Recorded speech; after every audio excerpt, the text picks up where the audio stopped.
কি ব্যাপার রাফি, তুমি এখানে বসে আছো? তন্নি তো তোমাকে খুঁজছে। কার মানে সুপারস্টার ম্যাডাম? হ্যাঁ হ্যাঁ হ্যাঁ, যাও যাও, ওই যে ওই সিনটা আছে না, ওই যে লাস্ট সিনের আগের সিনটা, ক্লাইম্যাক্স সিনটা, 25 নাম্বার সিন। 25 নম্বর সিন, এখন 25, আবার ওই সিনটা scene। রিহার্সাল করবে, ওই সিনটা রিহার্সাল করবে। যাও যাও যাও, যাও, যাও, জানো তো কিরকম সিরিয়াস, নাহলে কিন্তু মাইন্ড করবে। আচ্ছা যাও যাও, সিনিয়র যাও। হ্যাঁ আমি বলছি। আরে রাগ করবো না, যাও না, আরে যাও না, সিনিয়র আপা বই। যাচ্ছি না। যাও। এ কি করে হিরো হলো? এ তো আসলে হিরোইন হওয়া উচিত ছিল। বুঝলে দিয়া, এই জন্য এই ছেলেটা শুরুতে শেষ হয়ে গেল। হবে না, হবে না, হবে না।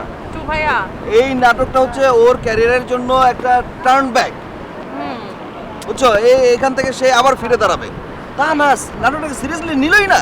হ্যাঁ সে তো বুঝতে পারছে না। তো ভাইয়া হ্যাঁ। যে করে হোক মানে আমার সিকোয়েন্সগুলো একটু শেষ করার চেষ্টা করেন, কারণ আমি তো অলরেডি আরে- 2 দিন দিয়েছি আর দিয়া দিয়া, তুমি বুঝতে পারছো না, আমি তো তোমাকে বেস করেই কাজ করছি। জি সেটা আমি বুঝতে পারছি। আর তোমার উপর তো আমার অনেক ভরসা, বুঝতে পারছো?